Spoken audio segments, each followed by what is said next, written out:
¿Quieres agradar a Cristo?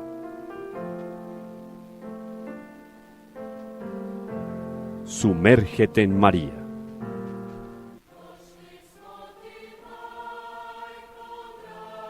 Reflexiones mariológicas que te llevarán de manera segura al corazón de Dios.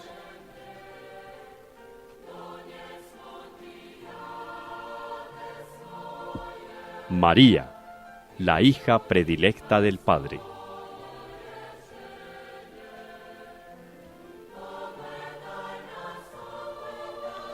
Una invitación especial de Radio María de Colombia para conocer profundamente a la Madre de Dios.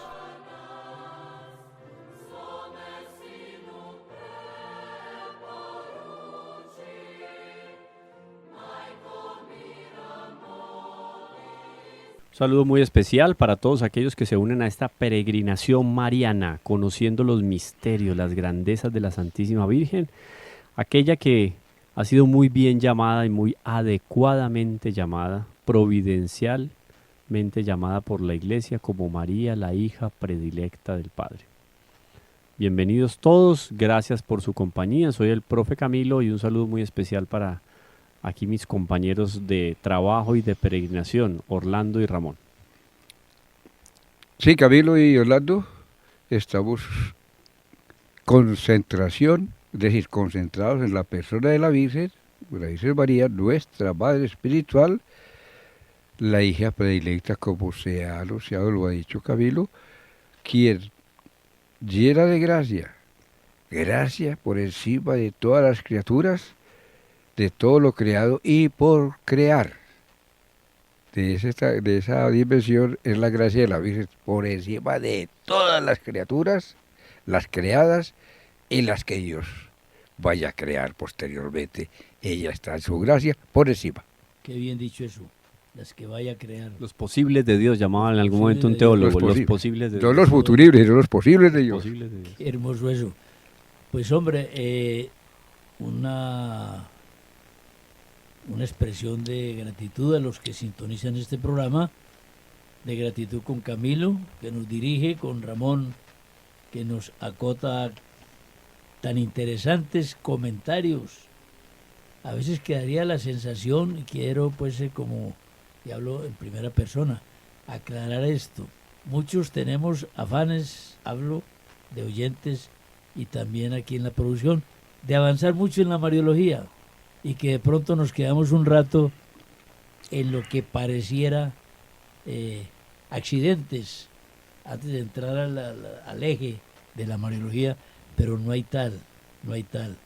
Analizando todos los pormenores de este programa, si no se entrara en los detalles, no llegaríamos al eje de la mariología. Es decir, no hay tiempo perdido en esto, ni hay afán. Que pensaría un hombre, pero ¿por qué no entran al dogma? No, atención. Es que las cosas, y sobre todo en la iglesia, en el magisterio, en la doctrina, tienen precedentes imprescindibles de tratar.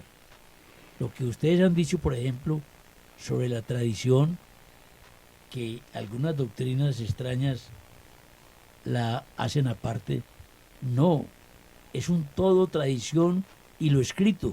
La Sagrada Escritura, y esto es muy claro lo que hemos aprendido en este programa, la Sagrada Escritura no es lo escrito, es lo escrito y lo oral.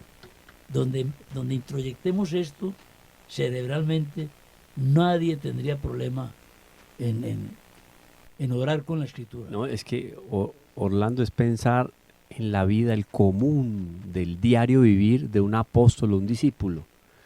Entonces, si te iba a hablar algo de Jesús, te lo pasaba por escrito. Claro. Solo es válido si me lo escribe. Si me lo cuenta, no se lo valgo. Eso no está escrito. Exacto. Me lo tiene que pasar por escrito. No me hable de Jesús así, no me hable de Jesús, escríbame. Pues eso no era así, es que es un absurdo. Una relación humana no se establece así. Y las primeras comunidades cristianas obviamente no se desarrollaron así, porque además de eso, además de un componente natural, estaba la gracia de Dios. Habían cosas que se aprendían viendo. La piedad que tenía un Juan Evangelista celebrando la Santa Misa, presidiendo la Santa Misa. Se está consolidando la liturgia. Quien era sacerdote había sido ordenado por el mismo Juan o por otro apóstol o por otro discípulo y viajaba a Jerusalén. Que resulta que volvió Santiago, ¿no? Que Santiago estaba en Hispania. En España. Estaba en Hispania y volvió. Está aquí en Jerusalén. Todo el mundo, vamos a verlo. Claro. Porque él había visto algo de nuestro Señor que no había visto Juan, no había visto Pedro, pero era contemporáneo. Él me contaba cosas. No me leí la carta de Santiago, me contó. Así es. Y después yo me fui a la iglesia de Antioquía y conté lo que él me contó. Claro. De ahí los textos de San Ignacio, de ahí los textos de San Ireneo, de ahí los textos de San Policarpo. O sea, es el común relacionamiento de un pueblo y de una sociedad. Claro, Para que alguien venga a tratar de cortar de raíz y sesgar la visión de nuestro Señor, porque no está escrito en el Nuevo Testamento. Sí, Viendo que la tradición la creyó hasta 1517. Pues ahí no va nada. Entonces el Espíritu Santo abandonó a sus fieles, a los hijos de Jesús los abandonó 15 siglos, hasta que llegó Martín Lutero. Pues yo no creería eso. Bueno, el que se le ocurra pensar eso, ¿verdad? Que tiene... Está muy perdido. Está muy perdido, sí. Y tenemos necesidad de aclarar que en la Sagrada Escritura, hay un método de investigación, un método de investigación, que el Midrash es un método de investigación que la Sagrada, es decir, que los escrituristas tienen precisamente, donde se confirma, es decir, investigar y confirmar la tradición y el valor de la tradición. La Iglesia es investigativa, la Iglesia es prudente, la Iglesia tiene los tiempos que ella usa son distintos a los tiempos de quien está por otro lado. Y lo segundo, que es lo primero, ya lo dije, esto lo dijo Orlando hace mucho rato, Jesucristo mismo dijo que, decir que lo que él dijo no era comprensible todavía, sino que lentamente la Iglesia y hechos. Exactamente comienza la Iglesia a evolucionar cualitativamente. Anunció quién lo iba a decir. El Espíritu Santo lleva 20 siglos. Exactamente, entonces el Espíritu Santo nunca ha abandonado a la Iglesia, y los que supusieron esto, ojalá se hayan reencontrado de nuevo con el Espíritu Santo. Oiga, si el Padre Germán nos lo permite, y cuando escuche este programa, que yo sé que él es uno de los peregrinos por el corazón de María con este programa, si el Padre Germán nos autoriza y usted lo solicita también en las redes sociales, recuerden, redes sociales de Radio María y Teología con el Profe Camilo, nos escriben. Qué bueno que tengamos un programa sobre la tradición y el magisterio. Sí, señor. O sea, materia hay la que ustedes quieran. Tenemos 220 siglos para compartir con ustedes. Pero hoy, para un poco cerrar este tema de tradición, magisterio y escritura, vamos a terminar dando unas pinceladas de lo que fue la consolidación de la doctrina en esos primeros tiempos y cómo va entrando la Virgen ahí a jugar un papel importante. Entonces, continuamos con el padre Michael Smaus, a ver si Ramón nos ayuda ahí retomando el texto. Estamos en la página 41 del padre Michael Smaus y nos va a decir al respecto de la tradición lo siguiente. Lo que se transmite en la época posterior a la muerte de los apóstoles es la doctrina de Cristo y de los apóstoles. ¿Y cuál es esa época? Siglo II. Sí. Porque si el último que murió, digamos, es Juan, sí. Podemos decir que a partir del siglo II, esa sería la segunda época, ¿no? Exactamente, en el año 104, pues sí, por la muerte de Juan, que hasta ahí llega la tradición, hasta ahí llega... Ahí terminó el canon. Ahí termina el canon. Pero es que también en la Biblia, ¿dónde dice que los libros de la Biblia son los libros? No. Yo no lo he encontrado. A ver si alguien encuentra en alguno de los libros del Antiguo o del Nuevo Testamento donde diga que esos son los libros revelados y no otros. No dice. No, están los libros. Los mismos judíos redefinieron el Antiguo Testamento en el siglo II. Es que se le adjudicó a la obra de la Iglesia, que es... Fue la Iglesia la que dijo, estos son... Fue la Iglesia. Lo que llama... San Jerónimo le da por traducir un loco descabellado, con todo el respeto. Siglo IV. Un loco descabellado. San Jerónimo ponerse en semejante trabajo, traducir de arameo, hebreo, griego. A latín. Al latín, o sea, En el fondo, esa primera consolidación de los textos a la lengua vulgar, la Vulgata, ¿La Vulgata? es la primera versión canónica, oficial, porque Pues fue el sí. Papa que le pidió. Sí, El Papa sí, le sí. pide la tradición. Pero que en la Biblia diga que esos son los libros, no. No lo dice.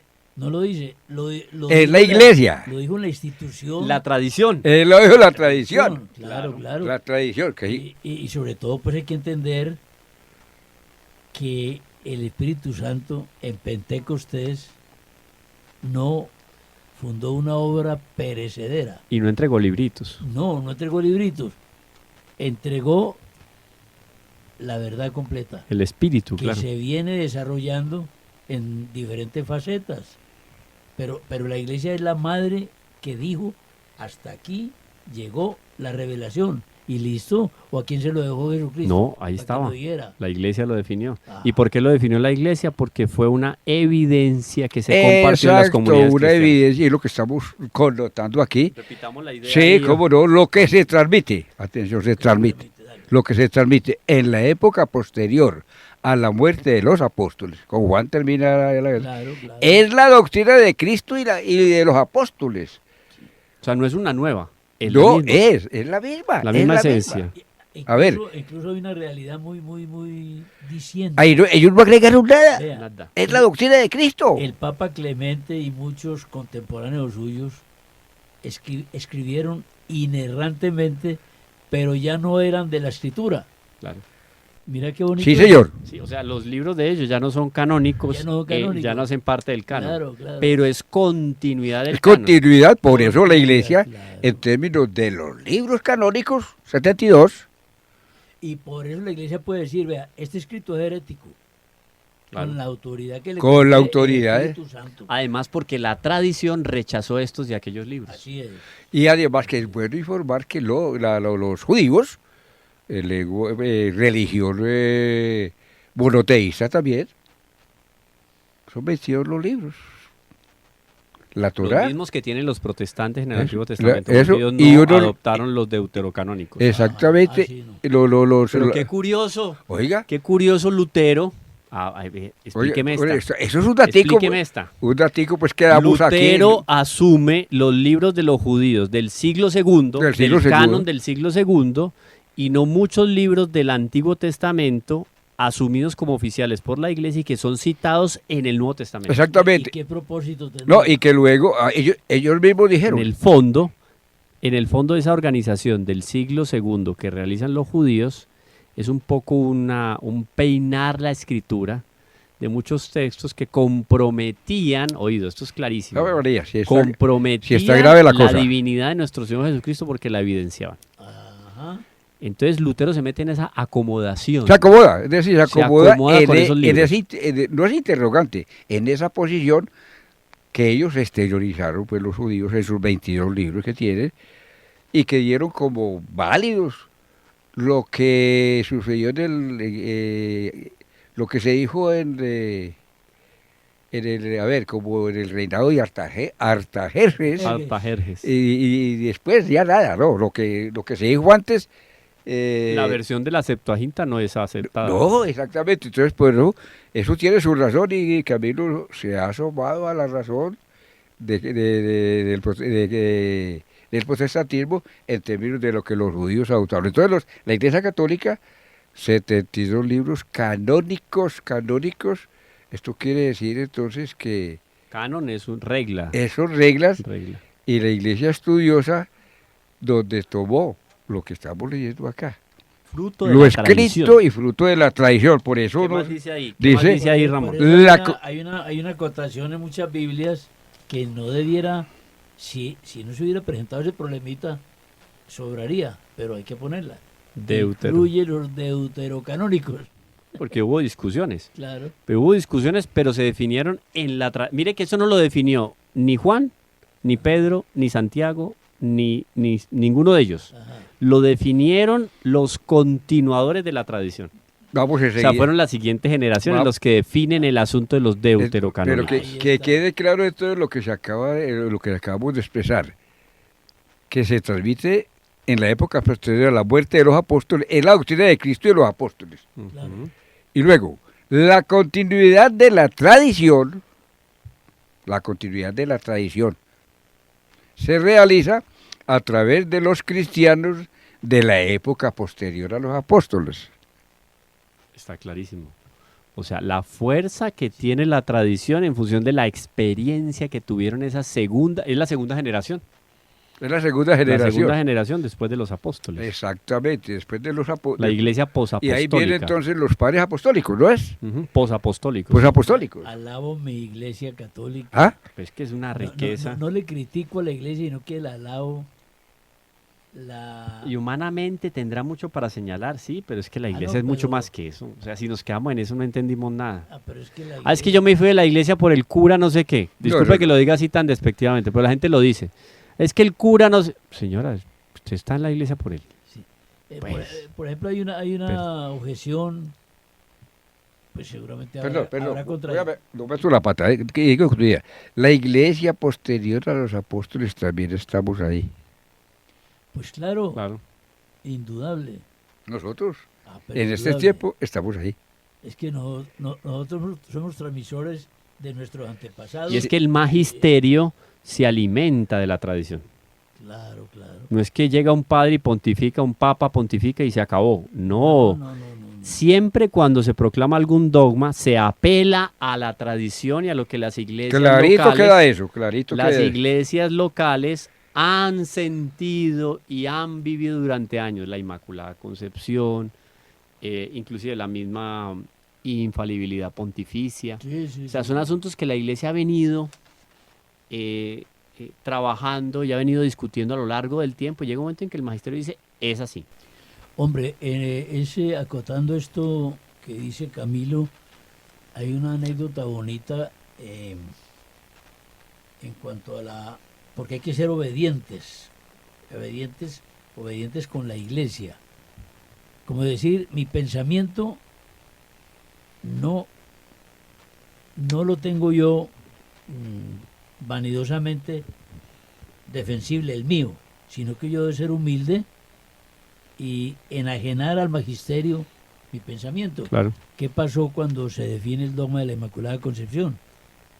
Había un reducido sector de obispos que con toda libertad no compartían el que se definiera ese dogma. Cuando el Papa... No era dogma, tenían derecho. tenían Ya después. derecho, sí. Cuando Pío IX, en 1854, define esto... 8 de diciembre.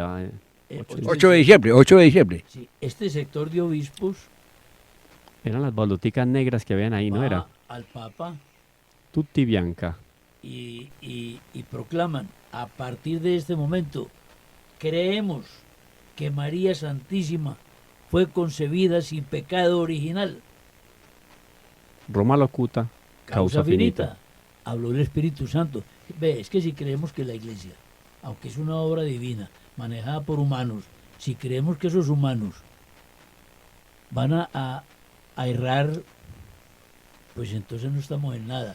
Esto tiene un conductor, primero que es el Espíritu El Santo. Espíritu Santo, y ahí no hay... un vicario de Cristo que es el Papa. Exacto, nosotros inclusive recordamos en el credo, creo en la Santa Iglesia Católica. Claro.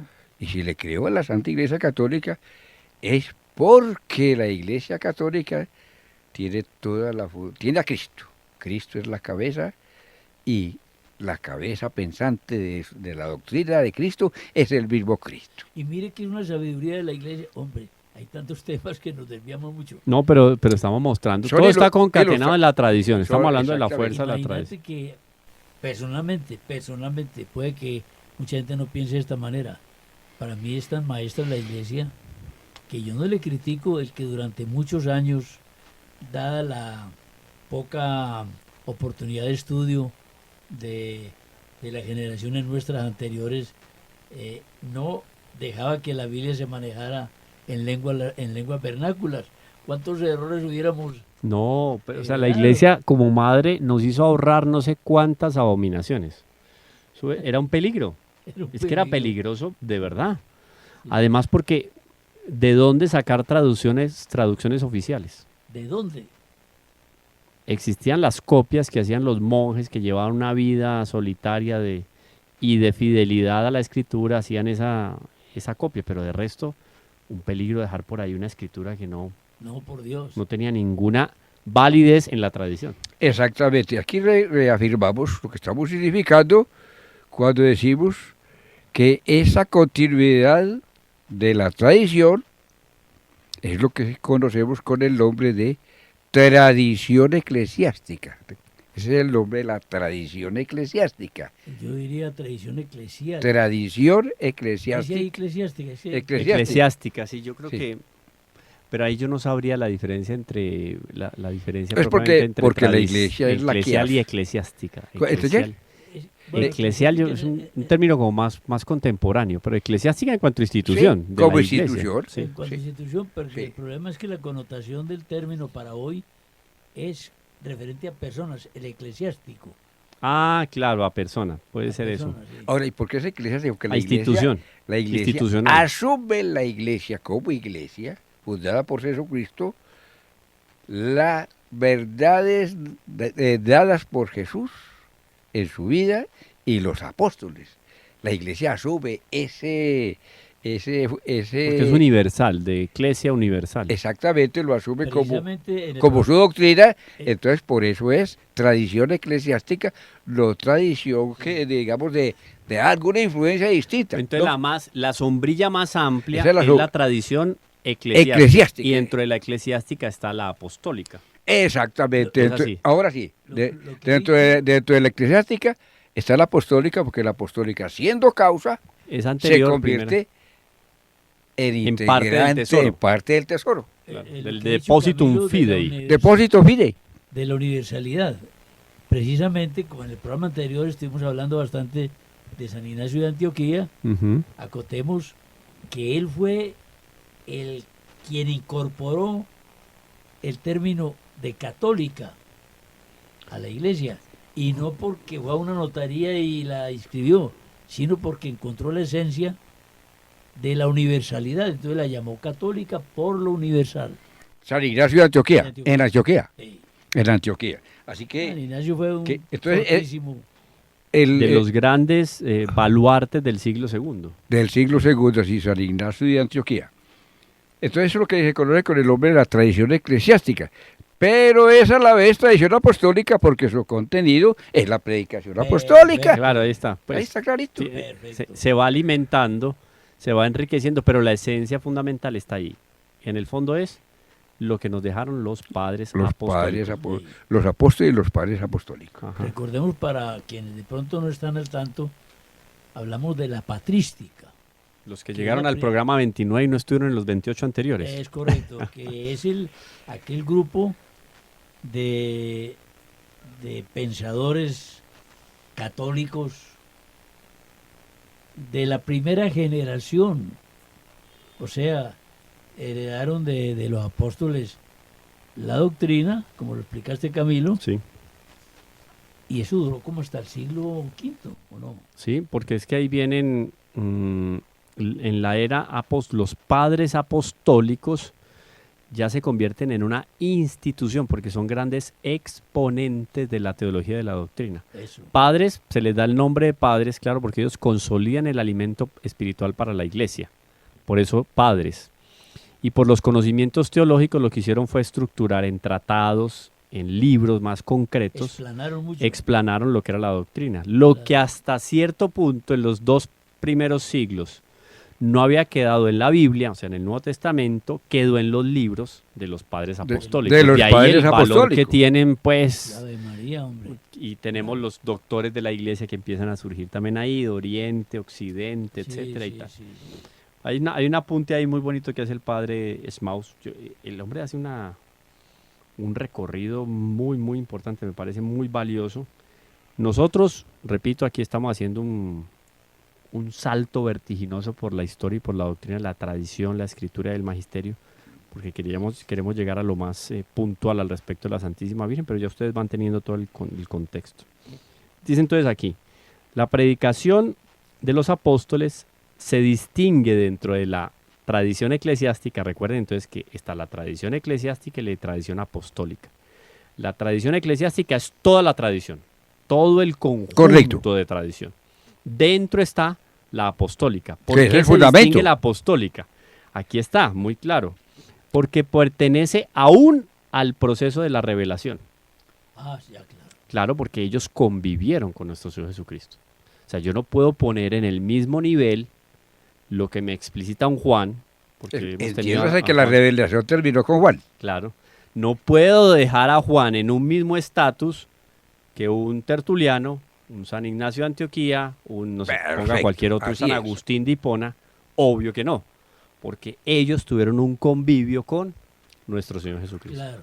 Pero lo de Tertuliano, lo de San Agustín, lo de San Ireneo, lo de San Ignacio, no se desliga de lo que Juan No explica. se Exactamente. Eso es muy lindo, o sea, Sí, somos sí, sí. familia. Entonces queda claro que pertenece a un proceso de revelación. Pero con la muerte del último apóstol, Juan, el apóstol amado, cesa de hecho este modo de tradición. Pues con él cesa la revelación. Eso es muy interesante. Sí, mucho, mucho. Oye, Revelación pues, sí. pública cerró ahí. ahí, Sí, claro. sí, sí. Ahí viene la revelación Como Lo que privada. dice- demás es explicitud. Lo que quiso decir Dios, lo traducimos acá, lo dicho, dicho está. Lo dijo terminando con Juan. Claro, claro, claro. Así que, bueno, y que no es lo mismo entonces la vivencia y la convivencia. Los apóstoles Claro. Es convivieron, otra sustancia, diría otra yo. sustancia. Otra Y la vivencia es la que nosotros podemos aprovechar. Claro, entonces, Como ¿cuál es la hijos de tarea la de la iglesia. iglesia? ¿Cuál es la tarea de la iglesia? Lo dice muy claramente el padre Carlos Maus. Ahí, terminando el texto, dice, la tarea de la iglesia no consiste, obviamente como la de los apóstoles, en ser un vehículo de revelación. No. La tarea de la iglesia está en hacer presente, en anunciar, en defender, en poner en vigor, en todo momento, tiempo y lugar, la revelación heredada de los apóstoles. ¿Qué es lo que nos transmite entonces? El depositum fidei. Claro. Bueno, pero El aquí, mi depósito de la querido fe. Camilo, aquí hay un llamado de atención para nosotros. Nosotros somos la iglesia. Dice una linda canción, dice, yo soy la iglesia, Sí.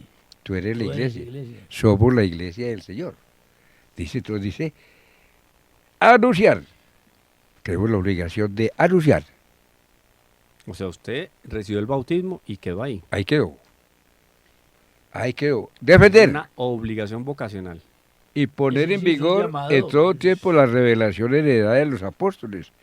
Bueno, aquí no es un llamado de atención en la sola lectura, es decir, en el solo enunciar, que nosotros pues, no somos solamente enunciadores o lectores, sino que buscamos con la ayuda del Espíritu Santo hacer exégesis del contenido. Hay una inquietud. Entonces, a mí, como iglesia, me toca anunciar. ¿Y cómo anuncio? Pues, ¿cómo anuncio? ¿Cómo defiendo y cómo pongo en vigor en todo tiempo la revelación? Lo que Jesucristo y los Claro, apóstoles dijeron. claro. A ver, son preguntas muy sencillas, pero son tan sencillas es cumplirlas. Pero entonces ahí queda la respuesta a la revolución protestante. La fe no remite a la letra muerta, sino a la predicación viva. Vea, qué sentencia. Despacio, despacio. ¿Cómo? Qué bonito. La fe no remite a la letra muerta, sino a la predicación viva. Bueno, Porque es que lo que está en la letra, en el Nuevo Testamento, es la predicación viva de los apóstoles. Es eso. El lenguaje de la tradición, escrita o no escrita, tiene unas diferencias accidentales, pero la esencia es la misma. La esencia es la misma. Y por eso es importante entonces que la autoridad de los apóstoles no pasa a la literatura. No es que se No queda puede. en un libro. No puede. No. Va más allá. no es un proceso de culturación y aculturación. No, es que- No es un proceso de apropiación de la revelación, de la tradición apostólica y de vivencia. ¿Ustedes creen que esas primeras comunidades que se van fortaleciendo, colosenses, efesios, etcétera, en el siglo II, que se van consolidando ya como iglesias más particulares, particulares, todos tenían todos los libros del Nuevo y del Antiguo Testamento? Yo lo dudo. Tenían era la predicación de aquellos que habían convivido con esa primera Pero generación. los viajes de Pablo nos está diciendo que Pablo murió por allá en el año 60 y punta, y que encontró Efesios, Corintios, todas esas ciudades en acción. Allá, eso eran gentiles, totalmente. Y llegó Pablo a hablar del mensaje de Cristo, del plan de salvación. Llegó Pablo y esas iglesias se fueron constituyendo según la prédica de los apóstoles, es decir, que estuviesen donde estuviesen, el centro era Cristo. Luego no hubo ninguna contradicción en lo que recibieron de Cristo los apóstoles. Por eso es que terminamos esta primera parte para después venir a cerrar este capítulo sobre la tradición oral, el magisterio y la escritura.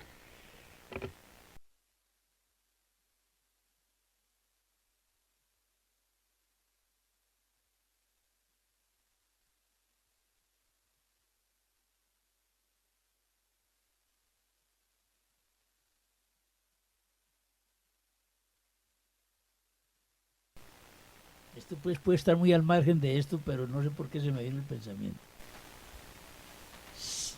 La literatura sobre la vida espiritual ha vendido más textos que cualquier premio Nobel. Pongo un caso reciente. 1981. Nuestra Señora aparece en Medjugorje. Y en esa primera década se escribió un libro, Ramón, que vos estás muy enterado de esto. Orar con el corazón. No hay rincón mariano medjugorista, que son millones en el mundo, y los que no lo son, donde no se tenga ese librito. El tiraje. Eso no lo tiene en cuenta la Academia Sueca. Porque ¿para qué? Si eso no es para el deleite literario. Eso es para el crecimiento del espíritu. Místico. Muy bobo ese ejemplo, ¿no? No, está muy bien, está muy bien. No, está muy bien. Porque en el fondo, yo creo que los bestsellers del siglo II y III, las obras de Boecio, pasar conseguirse por ahí algunas copias de la Ilíada, Sí, Homero. muy poco de Platón y Aristóteles, porque esos textos permanecieron perdidos hasta varios siglos después, no, porque rescatados por la Iglesia. esos textos, esos personajes existieron siglo VI, VII antes de Cristo. Antes de Cristo. Pero yo le aseguro, bestseller en el siglo I, No. si no eran estos textos que proliferaban en las comunidades cristianas, nada más. Nada más, sí. O sea, si alguien tenía preocupación de escribir algo, era sacarle copia a los textos de Juan, a lo que había dicho Pedro, esto que comentó Pablo. Si supiste esas cartas que le mandó a los Efesios, no te creo. Sí, mira, conseguí una. Wow, la segunda carta de Pablo a los Efesios. ¿Cómo sería el entusiasmo cuando les llegaba? Era una carpeta de cuero grande con unos broches de bronce que le había mandado un amigo que pasó por Antioquía en barco por el Mediterráneo. ¿Usted sabe que era meterse en barco por el Mediterráneo en esa época? Ajá. Eso pasó, mejor dicho, por sol y lluvia, la que usted quiera, pero llegó el pergamino sano y salvo en medio de esa talega de cuero. Era la segunda carta de Pablo a los Colosenses. Oiga, atención. Sí, es para ponerlo en un atril. Esto que sigue sí es una expresión fuera de tono. ¿Cómo sería el wow de ese tiempo? Claro, o sea, bestseller eran esos textos, pero no era esa tradición. La tradición oral se apoya sobre el fundamento de los apóstoles, porque lo que esas primeras comunidades comían, se enriquecían, se alimentaban de espiritualidad, era por lo que era transmitido de los apóstoles. Y de ninguna manera pensar, por ejemplo, que se encerraban ahí, en esa segunda generación, nuevas revelaciones que excedían la predicación apostólica. No. Bebían de la predicación. Bebían de las revelaciones que los apóstoles, los seguidores de los apóstoles daban a las comunidades. Ahora, termino con esto. Eso va a ser un final abrupto, pero tenemos que hacerlo porque si no nos vamos a quedar en tradición. Claro. Termino con esto. La revelación proveniente de Cristo y de los apóstoles fluye hasta nosotros por dos caminos, por la escritura y por la tradición oral. Indudable. Terminamos con esto, digamos, esta fase, y sabemos que esto alimenta en el fondo ¿qué? La tradición, esta tradición alimenta en el fondo ¿qué? El magisterio y el desarrollo de la doctrina. Exactamente, pero hay una cosita que nos dice el padre Baus, de que aceptar, el parrafito anterior, aceptar que simplemente son asuntos literarios las revelaciones o las predicaciones que daban los seguidores de los apóstoles, conduciría al ilusionismo y al gnosticismo. Sería muy importante dar unas pinceladas sobre esto, porque una cosa es tener fe en la revelación, de hasta cuándo llegó la revelación, y en la doctrina y en la prédica y en la tradición oral de esa revelación después de los padres de la iglesia. Eso para cerrar el tema de tradición. Entonces, me llama la atención, mi querido Camilo, que dice, no encierra nuevas revelaciones que sean la predicación apostólica, no puede. Esto lo confirmó Camilo hace un momento, pero dice que aceptar esto conduciría al gnosticismo y al ilusionismo. No creemos que en estos tiempos cuando estamos, hay un tender al ilusionismo religioso y al gnosticismo funcional. No creemos que en estos tiempos hay esto, precisamente por malentender, por crear lo que no se debe crear, por salirse de la tradición eclesiástica. ¿No creemos que hay eso? Vea las propuestas de hoy para que vea confirmado eso. Porque en el fondo, inclusive podríamos hablar ahí de la masonería, porque la masonería se fundamenta en el fondo con una revelación o una iniciación a partir de la revelación y del conocimiento. O sea, ya el gnosticismo tiene raíces masónicas, ya el gnosticismo tiene unas raíces modernistas, porque en el fondo para el gnosticismo lo importante es ¿qué? El conocimiento. Exacto, iba precisamente a connotar el término conocimiento. El gnosticismo.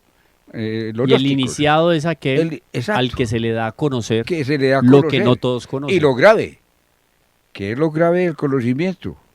Que por ese conocimiento que dices recibir o obtener de no sé qué forma, que por ese conocimiento yo obtengo la salvación, yo obtengo la felicidad aquí en esta vida y en la otra.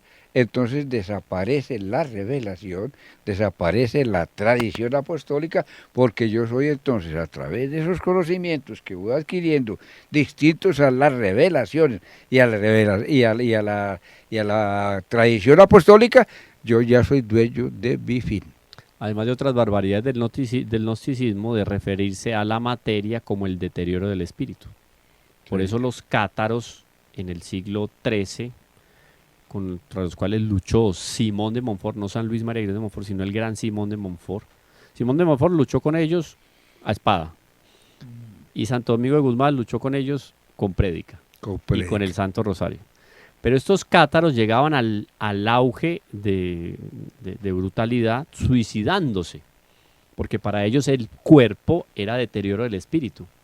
Entonces, en el fondo, el cuerpo se convierte en un enemigo, como muchas filosofías orientales. Hay orientales, hay religiones o hay posiciones que se queman y se por ilusionismo, ahí está el término también, o se cae al gnosticismo, que es la propia sed del conocimiento y más no de la revelación apostólica. Por el conocimiento, eso no tiene sentido. Entonces, el individuo se va y descarta y no le interesa la revelación apostólica, la prédica apostólica, ni lo que dijo Jesucristo, sino que le interesa es él.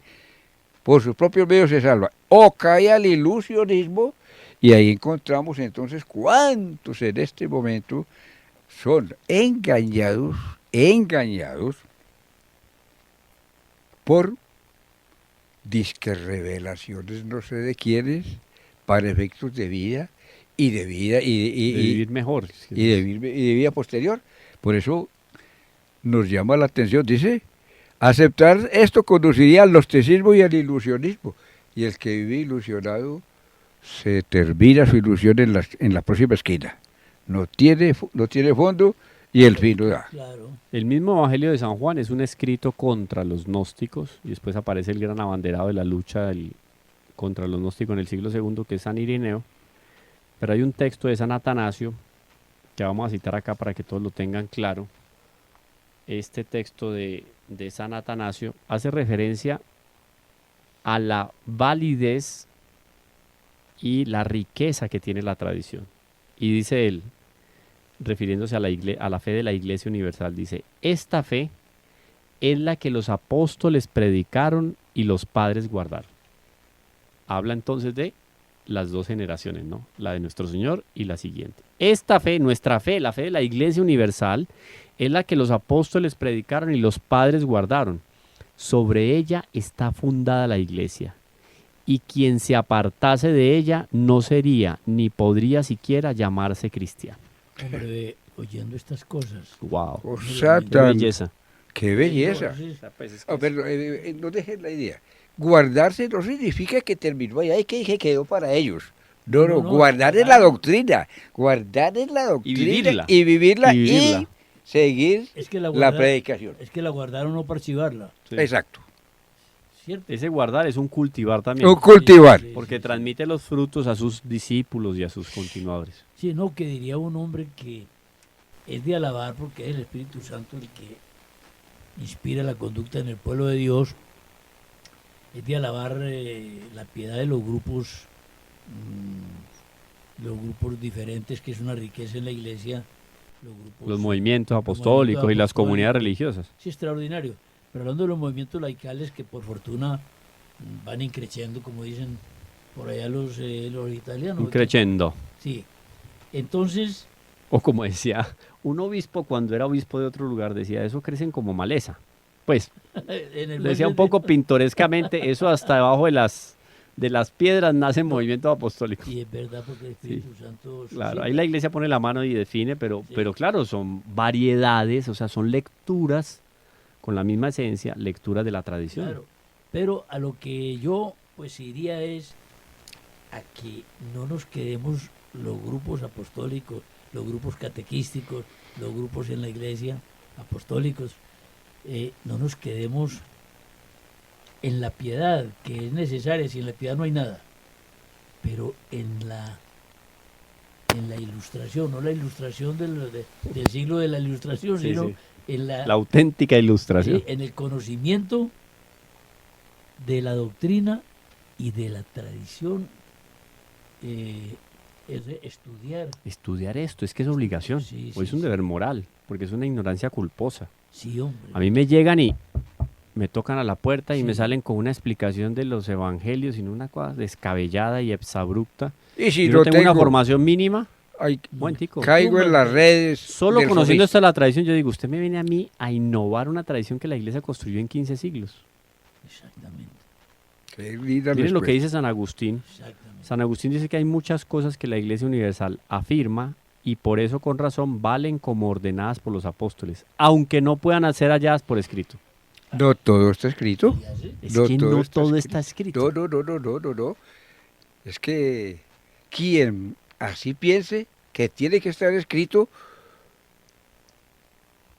está actuando con corta inteligencia. No, es decir, no trasciende, sino que se queda en la percepción simbólica y la palabra o en los signos, y la palabra es un signo, varios signos, se queda ahí, lo que no esté ahí no vale, no es así. Yo pienso que nos tenemos que ilustrar en el conocimiento, a ver, primero el catecismo. No, fundamental, claro. Catecismo, uno de los grandes regalos que nos dejó San Juan Pablo II. Sí. Porque en el fondo esa tradición dogmática queda contenida en el catecismo. Es un compendio, el catecismo. Porque tenemos el credo de los apóstoles, que en el fondo es un resumen de la esencia de la fe. La doctrina de la iglesia del credo. Está ahí, está en el credo, están los artículos del credo. Sí. En el fondo, ¿qué hace el catecismo? El catecismo desglosa el contenido del credo de los apóstoles y también esos primeros conocimientos que se transmiten y que se viven por la iglesia primitiva. Eso se consolida en los textos, se consolida en la historia de la iglesia primitiva. Si uno ve la doctrina de la iglesia se desarrolla a la par de la historia de la iglesia. Por eso es que aparecen por aquí, allá y más allá herejes levantando la bandera de no sé cuántas abominaciones en contra de nuestro Señor Jesucristo, de su esencia, de su naturaleza, etcétera, y la iglesia levanta la bandera de la ortodoxia en un momento histórico y define esto es así y esto no puede ser así. Claro. Y quien no se afina con lo que estamos enseñando, porque la iglesia es madre, cuerpo místico de Cristo, muy sencillo, está fuera de la iglesia. Entonces es gravísimo no conocer lo que significa la tradición y no conocer la historia de la iglesia. O sea, no nos podemos quedar cortos. Y menos en esta época de tanto acceso al conocimiento. Hay un texto por aquí de San Vicente de Lérins. Dice lo siguiente: asimismo hay que procurar con gran cuidado en la Iglesia Católica mantener lo que en todas partes, lo que siempre y lo que por todos fue creído. A ver, eso es la tradición. Esa es la tradición. Lo que en todas partes, lo que siempre y lo que por todos fue creído. Y fue creído porque lo vivió, porque lo predicó Jesucristo, lo recibieron los apóstoles y viene en esa cadena. De ahí el que Espíritu entonces, Santo. y es que el Espíritu Santo quien dirige, y ahí quien entre como elemento, o mejor, como algo innovatorio, algo nuevo, no señor. Las revelaciones terminaron con Juan, y entonces, ¿qué significa eso? Que no debe decir que quien agregue más está en lo que ya dijimos, está salido de texto en el ilusionismo o en cualquiera de estas disciplinas. Así es, vuelvo y repito, muy sencillo. Mantener la tradición en el fondo, ¿qué hace? Mantiene lo que en todas partes, lo que siempre y lo que por todos fue creído. Así de sencillo. Entonces esto está significando lo que sencillamente decimos, la iglesia, o Jesús es el mismo ayer, hoy y siempre. Porque quien quiera transformar la persona de Cristo, perdido. Se fundamenta en un Cristo histórico, mal interpretado, en fin, como le dio deformado. Entonces es la doctrina la que él expresó, la que él comunicó y la que los apóstoles predicaron. Esa es la doctrina y esa es y será. Así pasen culturas y nuevas culturas y neoculturas y se mantendrá. No se está haciendo, es como así, es lo mismo, ¿sí? Es la doctrina, es la esencia de la doctrina la que permanece y la que debemos cuidar precisamente apropiándonos de ella. Cuando hablamos de catolicidad en la iglesia hablamos de universalidad. Así es. Hay una anotación muy importante sobre la universalidad en estos últimos 2 minuticos que nos quedan, y que es la siguiente.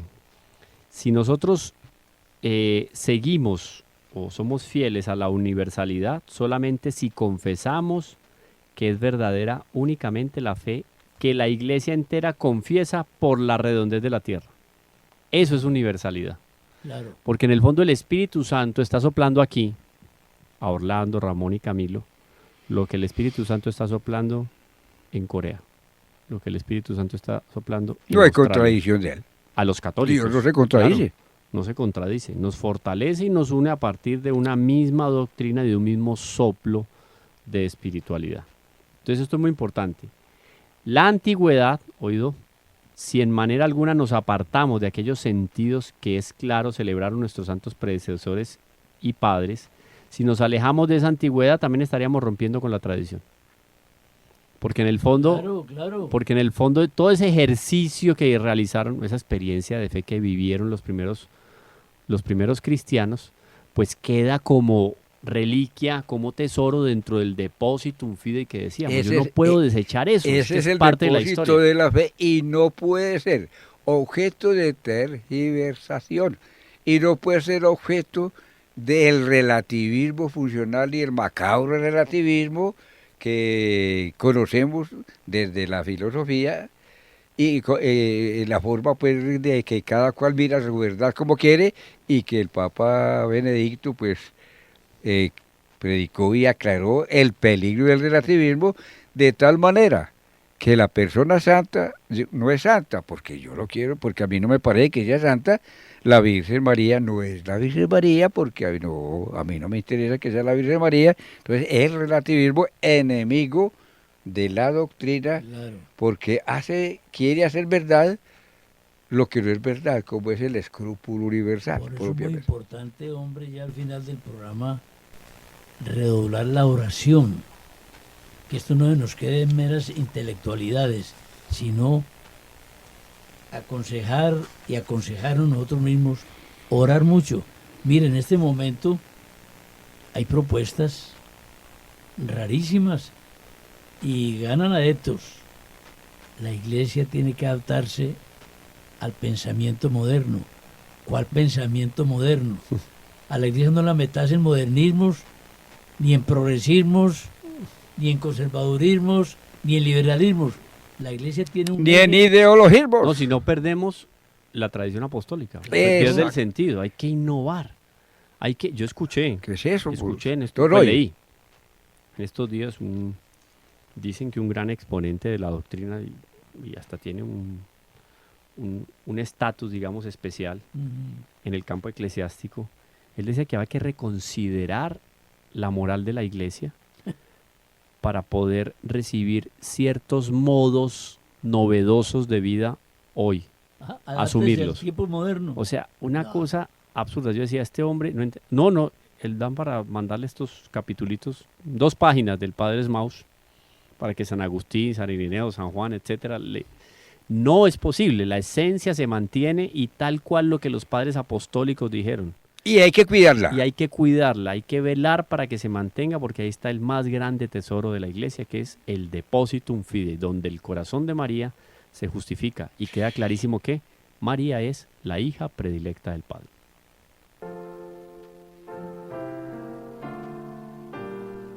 ¿Quieres agradar a Cristo?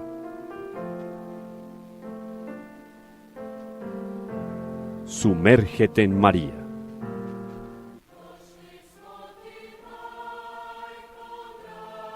Reflexiones mariológicas que te llevarán de manera segura al corazón de Dios.